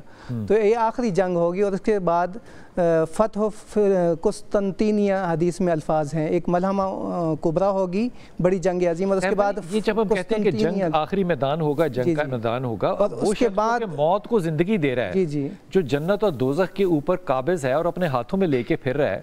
مسلمان تو بیچارے ایک سوئی بنانے کے قابل نہیں ابھی تک ہوئے بیچارے, انہوں نے جنگ کون سی لڑنی ہے؟ کیا وہاں تک آپ فرما رہے ہیں کہ اے آئی کے اندر ہم بڑے ترقی یافتہ ہو چکے ہوں گے کہ ہم لڑنے جوگے ہوں گے؟ دجال یہ شعبدہ بازی کے آج بھی شعبدہ بازی کہہ لیں, لیکن ایک طاقت تو ہے نا. آج ہم دیکھیں, آج ہمارے اپنے ہم حالات کو دیکھیں تو ہمارا ایمان تو وہ قرون والا تو ایمان نہیں ہے, بلکہ ہم تو چند ٹکوں پہ بک جاتے ہیں. ایمان کی ہوگی کہ وسائل کی ہوگی؟ جو نہیں, یہ جنگ ایمان کی ہے, ایمان کی جنگ ہے, اور ظالم اور مظلوم کی بیسک جنگ ہے, اور یہی کچھ آج یہ ظالم اور مظلوم کی جنگ تو اس وقت فلسطین میں بالکل وہی کچھ ہے, یہ اس کا پیش خیمہ ہے. اور یہ میں یہ کہہ رہا ہوں کہ ظالم اور مظلوم کی جنگ تو ہم اس وقت برے طریقے سے ہار رہے ہیں. ظاہری طور پر تو اس وقت کیسے جیت رہے ہیں؟ یہ تو ایمان کے ساتھ جیتی جا سکتی ہیں نا, اور ہمارا ایمان تو اس لیول کا نہیں ہے, لیکن ممالک ہیں دیکھیں یہ جنگ جو ہوتی ہے یہ وسائل کی بنیاد پہ نہیں جیتی جاتی بلکہ اللہ تعالیٰ کی مدد اور نصرت سے جیتی جاتی ہے، اور مدد اللہ تعالیٰ کی نصرت کی اور مدد تب آتی ہے جب آپ میدان جنگ میں قدم رکھیں گے۔ یہاں بیٹھ کر ہم اگر نعرے لگائیں تو میرے خیال میں جھولیاں پھیلا کے پھر ابابیلوں کی دعا جو ہے وہ دعاؤں سے یہ کام نہیں ہونے والا، دعا بھی تب قبول ہوتی ہے جب آپ قدم رکھتے ہیں۔ کیا جی آپ کچھ عثمان بھائی کہنا چاہیں؟ یہ کیا معاملہ ہوگا؟ کیسے یہودی تو گائے ذبح کر رہے ہیں، ابھی وہ کہہ رہے ہیں کہ جناب ہم نے دجال کو دیکھنا ہے، ان کا مسیحی جو ہے وہ آنے والا ہے، وہ پرپیئرڈ ہیں، وہ اکنومیکلی پرپیئرڈ ہیں، وہ ملیٹیرلی پرپیئرڈ ہیں، وہ اپنی کتابوں کے مطابق پرپیئرڈ ہیں۔ اب ان کی پریپریشن دیکھیں اور ہمیں دیکھیں 58 ممالک کو، ہم ابھی تک جو ہے وہ اس معاملے میں پڑے ہوئے ہیں کہ وہ جو فطرانہ ہے وہ 300 ہوگا کہ 350 ہوگا۔ اس میں قبلہ ایسے ہے کہ میں بذات خود اس کو یہ سمجھتا ہوں کہ یہ جو ان کا یہ ریڈ ہائفر والا اور آج کل انہوں نے یہ چلایا ہوا ہے، یہ بنیادی طور پہ اس مین سٹریم سے لوگوں کو ہٹا کے ایک نئی بات کے اوپر انہوں نے لگایا ہوا کہ ہمارا دجال آ رہا ہے، ہمارا مسیح الدجال آ رہا ہے، جبکہ ہمارے ہاں جو ہماری احادیث جہاں قبلہ نے میری ارشاد فرمایا، ہماری احادیث کے مطابق اس میں ابھی بہت وقت رہے، اور اللہ کے رسول صلی اللہ علیہ وسلم بخاری کے اندر وہ حدیث پاک موجود ہے، فرمایا انی لا اعرف اسماءہم و اسماء آباہم و الوان خیولہم، فرمایا کہ میں ان کے نام بھی جانتا ہوں، ان 5 یا 9 سواروں کو جن کو بھیجا جائے گا، ان کے باپ داداؤں کے نام بھی جانتا ہوں، اور جن گھوڑوں کے اوپر وہ سوار ہو کے جائیں گے میں ان کے رنگ بھی جانتا ہوں۔ تو یہ پھر ادھر بھیجے جائیں گے، وہ خبر لے کے آئیں گے، اس وقت تک دجال کا ظہور خروج نہیں ہوا ہوگا، وہ واپس آ کے جب خبر دیں گے کہ ابھی تک نہیں ہوا تو اس کے پیچھے جو ہے یہ اس کا سارے کا خروج ہوگا، یہ جو ابھی بنا گے وہ اس طرح سے آئے گا۔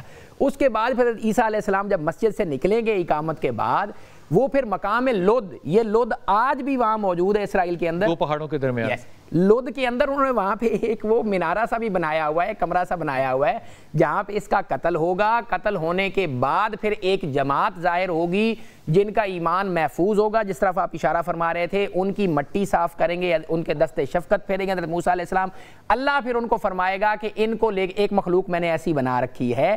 اچھا، یہ دجال کا جو خروج ہے یہ سیکنڈ لاسٹ نشانی ہے، لاسٹ نشانی سورہ کہف کے مطابق وہ خروج یاجوج ماجوج ہے۔ اللہ فرمائے گا کہ واپس آؤں گا تو پھر بات کروں گا، جی پلیز واپس آؤں گا تو بات کروں گا، وقفے پہ جانا، اور کہا جاتا ہے کہ اس میں کہ سورہ کہف جو ہے اس کی تلاوت کی جائے جب خوف دجال ہو، اس کا کیوں ذکر کیا گیا؟ واپس آئیں گے تو انشاءاللہ تعالی اس کی بات بھی کریں گے۔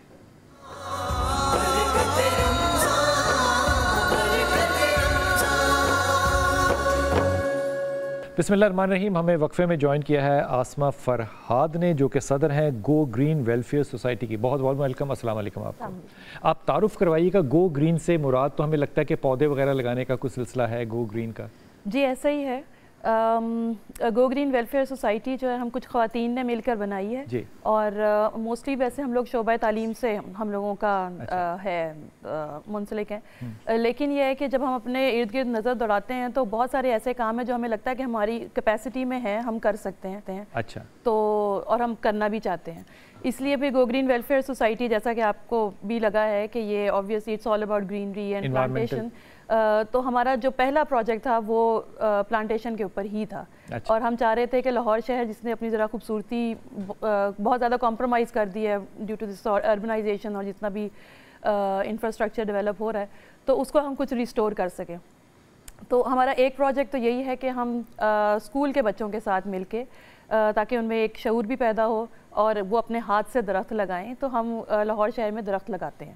واہ، کتنے لگا چکے ہوں گے ابھی تک؟ اب تک ہمارے کچھ ہزاروں میں لگ چکے ہیں ہمارے درخت۔ وہ جو چھوٹے چھوٹے کالے گیند بنا کر پھینکتے تھے ہوا میں سے، وہ ایک بہت اچھا پروجیکٹ نہیں تھا؟ وہ بھی ایک بڑا اچھا پروجیکٹ ہے ویسے، لیکن طرح طرح کے ہیں۔ ہم لوگ چاہتے ہیں کہ بچے اپنے ہاتھ سے درخت لگائیں، ان کی ایک انسیت جو ہے وہ درختوں کے ساتھ ڈیولپ ہو، کل کو وہ یہی بچے جب پالیسی میکرز بنتے ہیں تو ان کو ذرا ایک کنیکشن رہے گا نیچر کے ساتھ بھی اور ان درختوں کے ساتھ بھی۔ اچھا، آپ دوسری طرف کام کر رہی ہیں وومن رائٹس کے لیے بھی، مساوات کے لیے بھی، اور آپ جینڈر ڈسکرمنیشن پہ بھی کام کر رہی ہیں، اور آپ کا بہت سا کام جو ہے وہ ٹرانسجینڈرز پہ بھی ہے، اس پہ بتائیے گا۔ جی بالکل، ہم لوگ جینڈر امپاورمنٹ پہ بیسیکلی کام کر رہے ہیں، اور اس میں ہمارا کوشش یہی ہے کہ جن لوگوں کے پاس، جن طبقات کے پاس ڈیسنٹ ارننگ اپرچونیٹیز نہیں ہیں، ان کو ہم ایسی صلاحیت دیں کہ ان کو آلٹرنیٹ مل سکے۔ جیسے کہ ہم جانتے ہیں کہ ٹرانسجینڈرز ہماری سوسائٹی میں ایک ایسا طبقہ ہے جس کو نوکریاں آسانی سے نہیں ملتی ہیں. تو ہم نے ایک چھوٹی سی کاوش یہی کی ہے کہ ان کی اسکل, اس طرح کی اسکل بیسڈ ان کی ارننگ اپرچونیٹیز پرووائڈ کریں. ہم ان کو میک اپ سکھاتے ہیں, ہم نے ان کو درزی کے کورس وغیرہ کروائے ہیں تاکہ وہ اپنے طور پہ کچھ. ٹرانسجینڈرز ایجوکیشن کی طرف کیوں نہیں جاتے؟ ٹرانسجینڈر بالکل یہ بائی برتھ کی بات کر رہے ہیں, بائی چوائس والوں کی بات نہیں کر رہے ہیں, جو بائی برتھ ہیں وہ ایجوکیشن کی طرف کیوں نہیں جاتے؟ بیسکلی بہت سارے ایسے سرکمسٹانسز ہیں جو ان کو ایجوکیشن سے دور کر دیتے ہیں. سب سے پہلے تو یہ ہے کہ جو بائی برتھ جو ٹرانسجینڈرز ہیں موسٹلی فیملی اور سوشل پریجڈس اتنا زیادہ ہوتا ہے ان کے خلاف کہ وہ فیملیز ان کو ابینڈن کر دیتی ہیں. جب فیملیز ان کو ابینڈن 100% سچ بات ہے یہ بہت زیادہ بہت حد تک جو فیملیز نہیں کرتی ہیں وہ نہ صرف یہ کہ ان ٹرانسجینڈرز کے حالات باقیوں سے قدرے بہتر ہوتے ہیں, اور ایک ٹائم پہ جا کے مطلب ہمارے سامنے ایسے کیسز آئے ہیں جنہوں نے سکلز وغیرہ سیکھی ہیں, ایسے اپنا ذریعہ معاش, اپنا عزت دار روزگار ان کا اسٹیبلش ہوا ہے اور وہ اپنی فیملی کو ہی سپورٹ. کراچی میں ایک ٹرانسجینڈر سے ملا تھا جو کہ بنیادی طور پہ ڈاکٹر ہیں, MBBS ڈاکٹر. بالکل ایسا ہی ہے. اگر دیکھیں نا چھوٹی عمر میں اگر فیملیز ان کو ابینڈن نہیں کر دیتی ہے اور اس مطلب اس دلدل میں نہیں دھکیلتی ہے, ان کو سپورٹ کرتی ہے, وہ جیسے بھی ہیں, جیسی بھی ان کی اورینٹیشن ہے, تو ان کے جو چانسز آف گروتھ ہے وہ کمپرومائز نہیں ہوتے ہیں. ٹھیک جی, یہ بڑا اچھا. وومنس امپاورمنٹ کے لیے کیا کام ہے؟ ویمن امپاورمنٹ میں بھی ہم یہی اسکلز ہی سکھاتے ہیں, اور موسٹلی ہم لوگ یہ جو درزی کا کام اور میک اپ کورسز ہی کرواتے ہیں. اچھا, تاکہ خواتین اس میں سے جو ہے وہ اپنا ارننگ ہینڈ بن سکیں, فری لانس کام کر سکیں, کیونکہ آپ کو پتہ ہے خواتین کے اوپر بھی بہت ذمہ داری ہوتی ہے. 9 to 5 ہر کوئی جاب افورڈ نہیں کر سکتا, تو ایک یہ اپرچونٹی کریٹ ہو جاتی ہے ان کو جتنا کام جتنی. ہمارے چیف منسٹر صاحب جتنے لیپ ٹاپس دے رہے ہیں, اگر آپ ان سے بھی ریکویسٹ کریں کہ وہ لیپ ٹاپس خواتین کو بھی دیں تو وہ تو گھر بیٹھے ٹریڈنگ کر سکتے ہیں. دیکھیے لیپ ٹاپ تو صرف ایک ٹول ہے جی, اگر وہ اس کے ساتھ سکھایا بھی جانا ہے نا. بالکل ایگزیکٹلی, پہلے تو ان کو سکھائیں, ان کو شعور دیں, اس کی بیسک ایجوکیشن کے اوپر کام کریں. ہمارے یہاں تو خواتین کی بھی مطلب سیمی لٹریٹس ہیں موسٹلی, ان کی بھی ایجوکیشن بہت زیادہ کمپرومائز ہوتی ہے. زیادہ مشکل کام کرنا کس کے ساتھ ہے, وومن امپاورمنٹ کے ساتھ, وومن ایکوالٹی کے ساتھ, یا ٹرانسجینڈرز کے ساتھ؟ جینڈر میٹر نہیں کرتی ہے, ایجوکیشن لیول بہت میٹر کرتا ہے. ہم نے یہ ریئلائز کیا ہے کہ جو سیمی لٹریٹس ہیں ان کو کسی قسم کی اسکل سکھانا یا ان کو کوئی بات ان کو سمجھانا یا ان کو کوئی شعور دینا وہ قدرے آسان ہے ان لوگوں کے ساتھ کام کرنے کا جو بالکل بھی جن کی ایجوکیشن لیول لٹریسی بالکل زیرو ہے. تو تعلیم کے اوپر آپ ان جھگیوں وغیرہ بچوں کے ساتھ بھی تعلیم میں میں یہی بات کروں کہ اسی آبزرویشن کی وجہ سے ہم لوگوں نے بھی جھگیوں کی طرف رخ کیا تھا کہ اگر ہم لوگ اپنی کیپیسٹی میں ان کو ایک بیسک 5ویں کے لیول کی ایجوکیشن دے رہے ہیں تاکہ وہ کچھ پڑھ لیں, کچھ لکھ لیں, کچھ سمجھ لیں, کچھ بیسک ڈسپلن ان میں آ جائے. اس کے بعد اگر کوئی ان کے ساتھ اسکل ڈیولپمنٹ کا کام, جب جھگیوں کی بات کرتے ہیں تو یہ نومیڈس ہیں جن کی بات کر رہے ہیں, یا یہ کیا چیزیں ہیں؟ جھگیاں کن کو کہہ رہے ہیں ہم؟ یہ اسلام ایریاز ہیں, کچی آبادیاں جس طرح سے ہو جاتی ہیں, چھوٹے چھوٹے شہروں, کیونکہ نومیڈس تو چلے جائیں گے نا, وہاں سے شفٹ ہو جائیں گے. شفٹ وہ دے آر موسٹلی آن دا گو, وہ جب آتی ہیں اتھارٹیز ان کو ہٹاتی ہیں تو وہ چلے جاتے ہیں وہاں سے. لیکن یہ ہے کہ کچھ تو اسلامز ایسے ہیں کہ وہ بڑے عرصے سے ایک جگہ پہ ہیں, لوگ جاتے ہیں پھر واپس آ جاتے ہیں. تو ہماری یہی کوشش ہے کہ جتنا بھی کر سکیں ان میں بیسک ہائیجین, ان کی ایک ڈسپلن ان کی لائف میں آ جائے, اور تھوڑا سا ان کو یہ ہو کہ مین اسٹریم سوسائٹی جو ہے وہ بھی ان کے لیے کنسرنڈ ہے, کیونکہ ارلی انٹرفیرنس بہت امپورٹنٹ ہے. بالکل امپورٹنٹ ہے. جو سلمز ہیں ان کے اندر کتنا موٹیویشن ہے بچیوں میں کہ وہ کچھ کریں؟ سرپرائز ٹو نو, جب ہم لوگ وہاں پہ پہلے جا رہے تھے تو ہمارے پہ سم ہاؤ یہ امپریشن ہے کہ یہ لوگ اپنے بچوں کو پڑھانا چاہتے ہی نہیں ہیں. لیکن جب ہم وہاں پہ گئے ہیں اور جس طرح سے وہاں پہ مدرز ہمارے پاس آئی ہیں اور انہوں نے ہمیں اتنی عزت دی اور ہمارا اتنا انہوں نے مطلب شکر گزار ہوئے ہیں کہ آپ نے ہمارے بچوں کے بارے میں سوچا ہے, کیونکہ یہ وہ بچے ہیں جو کسی نہ کسی وجہ سے اسکول نہیں جا سکتے ہیں. مطلب ان کے بہت ساری ریزنز ہیں جس کی وجہ سے ایجوکیشن کو پرائیورٹائز نہیں کرتے ہیں. ہم نے ایک سمپل سا ایک فارمولا رکھا ہے کہ جہاں پہ ان کی جھگیاں ہوتی ہیں ایک جھگی ہم اپنی بھی ڈال دیتے ہیں بالکل انہی کے علاقوں میں, اور وہ ان کا اسکول ہوتا ہے. ان کے لیے آنا اتنا آسان ہو جاتا ہے. وہاں پہ ایک ٹیچر اپوائنٹ کیے جو ٹائم پہ صبح ان کے پاس جاتے ہیں, because they are early risers, صبح اٹھ جاتے ہیں. ہم ان کو اسی ٹائم پہ پہلے 2 گھنٹے 3 گھنٹے ان کو پڑھا دیتے ہیں. اس کے بعد انہوں نے اگر گھروں میں کام کرنا ہے یا سڑکوں پہ انہوں نے وائپر مارنا ہو, جو بھی کام انہوں نے کرنے ہیں, ہم اس میں ابھی فی الحال انٹرفیئر نہیں کرتے. ہم ابھی کہاں پہ یہ اسکول قائم ہے؟ ہمارے بیسکلی 8 اس طرح کے نان فارمل ایجوکیشنل ہبز ہیں. جوہر ٹاؤن میں آپ نے ایک بہت بڑا مال ہے, اس کے باہر بہت بڑا سلم ہے, وہاں پہ ہم بچوں کو پڑھاتے ہیں. لاہور میں تقریباً 4 ہیں ہمارے. بند روڈ کے اوپر بھی آپ نے سنا ہوگا کچی آبادی ہے بہت بڑی, وہاں پہ بھی. شادرہ ٹیچرز آپ ہائر کرتی ہیں؟ لاہور سے بھی باہر ہے ٹیچرز کو ہم جی ہائر. تو آپ کا ایکسپینس اس پہ ہوتا ہے؟ ایکسپینسز ہمارے ڈونرز ہیں, ہمارے پرائیویٹ ڈونرز, اس کے اوپر ہی ہوتا ہے. اور بیسک بہت بیسک سا ہوتا ہے, مطلب موسٹلی تو ہمیں جس طرح ایک ٹینٹ ہے وہ ہمیں ڈونیٹ ہو جاتا ہے, وہاں پہ بیٹھ جاتے ہیں. سیلریز, کتابیں, ہاں وہ سارا ہم لوگ خود ہی کر لیتے ہیں. خود ہی کرتے ہیں جی. اس موٹیویشن سے ان کا اکنامیکل لیول اپ لفٹ ہوتا ہے؟ ابھی تو آپ سمجھے کہ ہم نے تو ایک وہ بیج بویا ہے اور اس کے ریزلٹس تو آہستہ آہستہ آئیں گے, کیونکہ اگر ہم دیکھیں اگر وہ سیمی لٹریٹس ہو جاتے ہیں اور کوئی ٹریننگ میں چلے جاتے ہیں یا بیسک ملازمت مل جاتی ہے ان کو کسی بھی قسم کی, اور تھوڑے سے پریزنٹیبل ہو جاتے ہیں, کیونکہ آپ کو پتہ ہے ان کی ہائیجین بہت کمپرومائز ہوتی ہے جس طرح کے سرکمسٹانسز میں یہ رہتے ہیں. کوئی ان کو اپنے گھروں میں یا پھر آفیسز میں ان کی پریزنٹیشن پہ بھی اعتراض کرتے ہیں. تو ہم ان چیزوں کے اوپر بھی کرتے ہیں, کام کرتے ہیں. لاہور میں یا پاکستان میں ٹرانسجینڈرز کی بھی الگ الگ کمیونٹیز ہیں لوکیشنز کے اوپر؟ ہاں جی, اسی طرح ہی ہے کہ آپس میں کنیکٹڈ بھی رہتے ہیں because they leave in groups. ان کا سپورٹ بیس جو ہے وہ اپنا یہ گروپ ہے. ٹھیک سر بھائی, اب دیکھیے اسٹیٹ جو ہے نا, ریاست, وہ ریاست ہے جو ریاست میں دی جا رہی ہے, اور جو کام کرنے والے لوگ ہیں وہ حکومت نہیں ہے. اسٹیٹ کے علاوہ باقی ہر شخص جو ہے وہ, آپ دیکھیے آج 27واں ماشاءاللہ روزہ ہے, 27 کے 27 دن کوئی نہ کوئی ایسا شخص ضرور آیا ہے جس نے اس قوم میں, اس ملک میں, اس کسی نہ کسی نام پہ, دین کے نام پہ, سیکولر کے نام پہ, انسانیت کے نام پہ کوئی نہ کوئی کام کیا ہے. جی ہاں, الحمدللہ بڑا ایک کمال قوم ہے. پاکستان کو اللہ تعالیٰ نے یہ بڑی سعادت بخشی ہے کہ یہ خیر کے کاموں میں, فلاحی کاموں میں دنیا بھر میں یہ سعادت عوام کو ہی بخشی ہے. بیسک تو یہ حکومت کا کام ہے کہ وہ سپورٹ کرنا چاہیے, اور میں بڑا حیران ہوا, اور ان کی کاوش ہے, اور یہ بہت نوبل کام ہے جس پہ نوبل انعام ملنا چاہیے. اور اس طرف ہماری گورنمنٹ کو ہمیں بھکاری نہیں بنانا چاہیے. اب ہمیں جو ہے یہ ہم عجیب دیکھ رہے ہیں کہ ہماری گورنمنٹ جو ہے وہ جا کے ان کو پیسے دے رہی ہے, اور ہر قوم کو یعنی کہ اس چیز پر ٹرانسجینڈرز کے ساتھ کام کرنے پہ آپ لوگوں کو کوئی شرعی مسئلہ نہیں؟ دیکھیں وہ بھی انسان ہیں, اللہ تعالیٰ نے پیدا کیا ہے, اس کائنات میں انہوں نے آنکھ کھولی ہے, تو ان کو بھی وہی حقوق حاصل ہیں. پورے حقوق دیں گے. ایک نارمل انسان کے ہونے چاہیے, وہی حقوق ان کے ہیں. ان کا جنازہ بھی ہے اگر وہ مسلمان, ان کا جنازہ بھی ہے, اور ان کا دفن بھی ہے, ان کا کفن بھی ہے, اور ہر چیزیں ان کے ساتھ ہیں جو ہر ایک مسلمان کے ہیں. اور ایک جو شہری ہے جو حقوق تراویح پڑھنے کے لیے اجازت دیں گے, یہ اجازت, ہر چیز کی اجازت ہے. میں نہیں سمجھتا ہوں کہ ان کو کسی قسم کا ان کو. طاہر بھائی اس پہ کوئی آپ عثمان آپ کوئی کمنٹ کرنا چاہیں؟ دیکھیں ٹرانسجینڈرز جو ہیں وہ ہماری کمیونٹی کا ایک حصہ ہیں, ہمارے جیسے انسان ہیں, دنیا میں آئے ہیں, کھاتے پیتے ہیں, ان کے بھی وہی والے حقوق ہیں. اور اگر ان کو سچی بات ہے, poverty of information is the biggest poverty.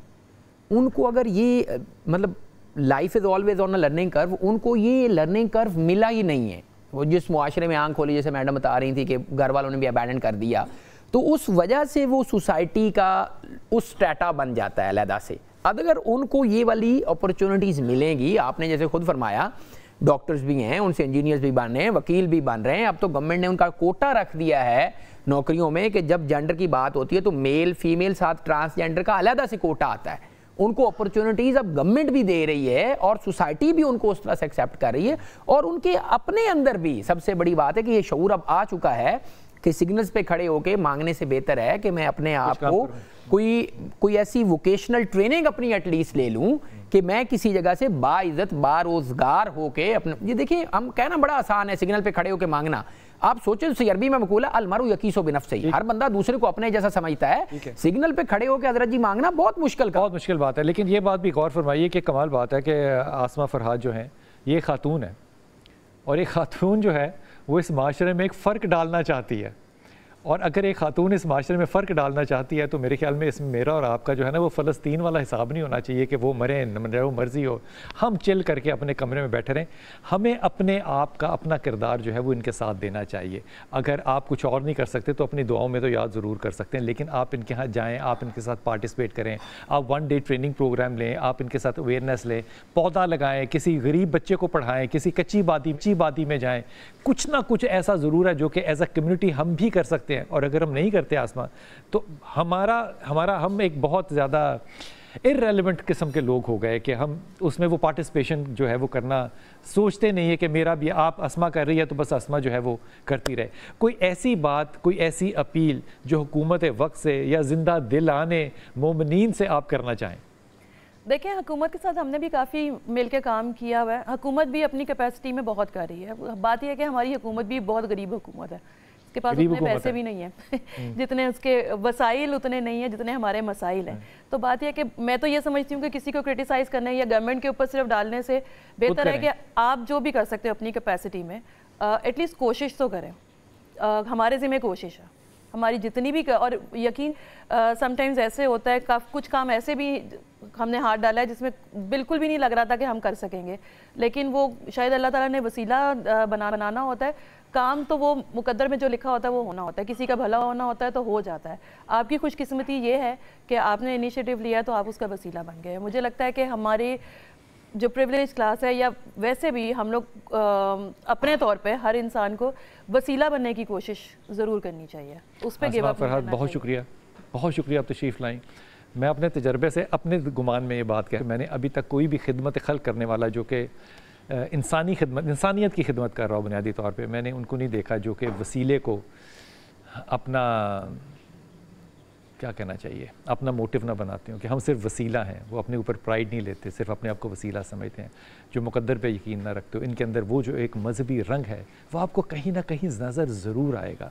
اس لیے اللہ سے دعا کیجئے کہ اللہ تعالیٰ نے جو ایک اسلام کا ایک رنگ ہمارے پہ چڑھایا ہے, جو ہمیں امتی بنایا ہے, اللہ تعالیٰ ہمارے دلوں کو بھی اتنا نرم کر دے کہ ہم ان کاموں کے اندر اگر خود بڑھ کے کچھ نہیں کر رہے تو جو لوگ کر رہے ہیں کم از کم ان کا سہارا ضرور بننے کی کوشش کریں. ایک چھوٹا سا وقفہ, واپس آتے ہیں.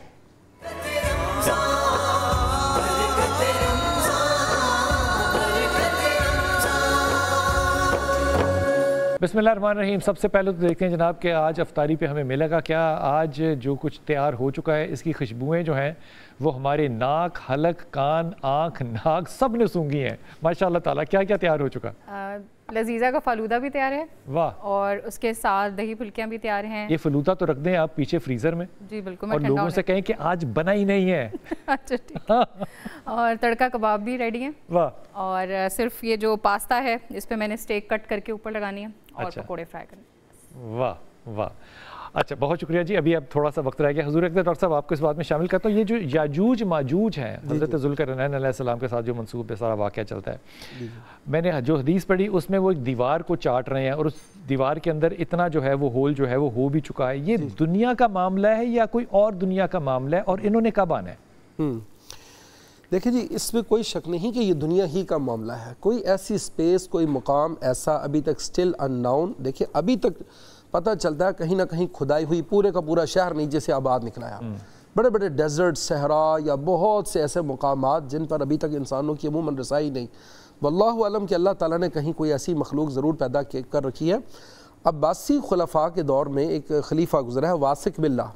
اس نے تو باقاعدہ طور پر اپنے افراد اس کو سرچ آؤٹ کے لیے بھجوائے تھے, اور یہ کہ اس کا بھی آخری فرد جب واپس پہنچا تو اس نے آ کر باہر جو اطلاع دی, وہ بھی مر گیا تھا رستے میں, کیونکہ یہ ایک لمبا طویل اور بہت وسیع سفر تھا کہ جتنے افراد بھیجے وہ مرتے گئے رستے میں کہیں نہ کہیں. اور جو آخری بچا اس نے بھی کہا کہ تم خلیفہ تک یہ میرا میں دینا. دیوار ہم نے کہیں پا لی ہے اور اس کو اس طرح سے تالے لگے. بٹ یہ بھی چیز کوئی اتنی پرفیکٹ نہیں ہے کیونکہ قیلہ کے سیگا کے ساتھ ہے, اس لیے یہ اتنی مستند نہیں ہے. اور حافظ ابن کثیر نے اس کا ذکر کیا اور قیلہ کے سیگا کے ساتھ کیا. دیکھیں دیوار تو کہیں نہ کہیں ضرور موجود ہے کیونکہ احادیث صحیحہ اس کی طرف واضح دلالت کر رہی ہیں. اب یہ کہ ان کو آنا کب ہے, یہ ڈیفینیٹلی حضرت عیسیٰ علیہ السلام دجال کا کام تمام کر چکے ہوں گے, اس سے بڑی ایک آفت عظمیٰ کے طور پر یہ واقع ہوں گے.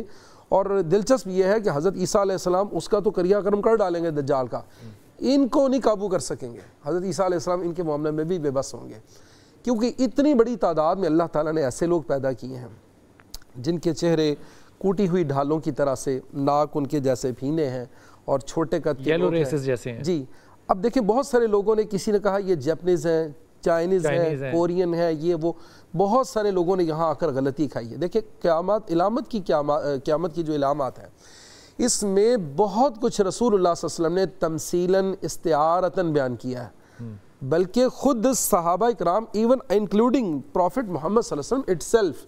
ابھی ہم بات کر رہے تھے دجال کی, میں اس کو تھوڑا سا اس کے ساتھ جوڑ کے بات کروں گا. ابن سیاد ایک بچہ, یہودی بچہ جو مدینہ طیبہ میں پایا جاتا تھا, اس کے متعلق خود رسول اللہ صلی اللہ علیہ وسلم بالکل صراحتاً نہیں بیان کر سکے کہ آیا یہی دجال ہے یا دجال سے ملتی جلتی صفات پر مشتمل ایک بچہ ہے. کیا بات ہے. حضرت عمر فاروق نے تو اس کی اس طرح کی دجالی صفات دیکھ کر رسول اللہ کی موجودگی میں کہا کہ اللہ کے رسول دانی اضرب عنقہ، مجھے چھوڑے میں اس کی ابھی گردن کاٹ دوں. آپ نے فرمایا عمر دیکھو اگر تو یہی دجال ہوا تو تم اس کے قتل پر قادر نہیں ہو سکتے، اور اگر یہ نہ ہوا تو پھر ہم اس کو کیوں قتل کریں. اس کا مطلب کہ بہت ساری چیزیں ایسی ہیں جو ابھی تک تمثیلاً ہے، استعارتاً ہے. تو یاجوج ماجوج کا معاملہ بھی جو ہے نا اس میں بھی یہی ہے کہ حضرت عیسیٰ علیہ السلام ختم کر چکے ہوں گے دجال کو، پھر یہ نکلیں گے اور بہت بڑی تعداد میں. اب ان کی مشابہت تو بہت ہے کورین، جیپنیز اور ان سے، بٹ ہمیں احادیث سے پتہ چلتا ہے کہ یہ وہ لوگ ہوں گے جو بیسیکلی فی نفسی انسان دشمن ہوں گے، کھائیں گے سب کچھ. ہاں جی، سب کچھ ہر چیز ایوری تھنگ، اور انسان دشمنی ان کے اندر ہوگی، زندہ مردہ ہر چیز، کسی کو زندہ چھوڑیں گے. پھر اللہ ان کو مارے گا کیسے؟ ہاں بہت، جیسا کہ ابھی حضرت فرما رہے تھے. دیکھیں اب یہ ایک ایسی آفت ہوگی کہ ساری انسانیت کو اپنے تئیں قتل کرنے کے بعد اپنے تیر آسمان کی طرف چھوڑیں گے. اب اللہ کی طرف سے آزمائش امتحان ایسا ہوگا کہ ان کے تیر خون آلود واپس آئیں، کہیں گے کہ قہرنا علی الارض وعلونا فی السماء، ہم نے زمین والوں کو تو اپنا قہر مچا دیا اور آسمان والا بھی ہم نے قتل کر دیا، اس کا بھی کام تمام کر دیا. اپنے طور پر سمجھے گئے کہ جی وہ آسمانوں والا جو ان کا خدا تھا وہ بھی ہم نے مار ڈالا. اب حضرت عیسیٰ علیہ السلام اہل ایمان کو لے کے کوہ طور پہ جا بیٹھیں گے. ٹھیک. اب دیکھیں سوال ابھی کوہ طور کی آئی تھی کہ وہ اتنا سا ہے، یا یہ کہ مطلب وہ جو ابھی آپ نے ساتھ کہا کہ حشر کا میدان جو ہے عرفات، دیکھیں اس میں کنٹراڈکٹ کروں گا میں، ارض محشر جو ہے وہ شام ہے، عرفات نہیں ہے. اچھا اب شام میں بھی آپ کہیں گے جی وہاں شام میں کتنے لوگ سما جائیں گے؟ دیکھیں جب وقوع قیامت واقع ہونا ہے نا، قرآن مجید کی طرف دیکھیں وَيَسْأَلُونَكَ عَنِ الْجِبَالِ فَقُلْ يَنْسِفُهَا رَبِّي نَسْفًا فَيَذَرُهَا قَاعًا صَفْصَفًا لَا تَرَىٰ فِيهَا عِوَجًا وَلَا أَمْتًا. اے محمد، اللہ تعالیٰ محمد آپ سے یہ لوگ پہاڑوں کے متعلق سوال کرتے ہیں صلی اللہ علیہ وسلم، تو اللہ تعالیٰ پہاڑوں کو ریزہ ریزہ کر کے یوں سمجھ لیجیے کھائیوں کے اندر پہاڑ، اور زمین کا قرصۃ نقی، سٹریٹ ایک سفید روٹی کی مانند بالکل سپاٹ ہو جائے گی، زمین بڑی وسیع ہوگی. ہاں یہ آپ کہہ لیں کہ سینٹرل پوائنٹ جو ہے وہ حشر کا میدان ارض الشام بیت المقدس ہوگا، پھر آگے لوگ پھیلتے پھیلتے جہاں مرضی پھیل جائیں. اسی طرح اللہ کی قدرت کاملہ سے کوہ طور کا اللہ تعالیٰ، دیکھیں یہ پہاڑی سلسلہ ہے، ذہن میں رکھیے یہ بیسیکلی طور نو ڈاؤٹ کہ ایک پہاڑ ہے، لیکن پہاڑی سلسلہ ہے صحرائے سینا میں. ایمان والوں کو لے کر حضرت عیسیٰ علیہ السلام طور کے پہاڑ پہ جا پہنچیں گے، اور یہ بڑے تھوڑے سے لوگ ہوں گے، کم ہوں گے. میں نعت پہ چلا جاؤں پھر میں واپس آؤں گا، اس بات کو کنٹینیو کروں گا. جی بسم اللہ.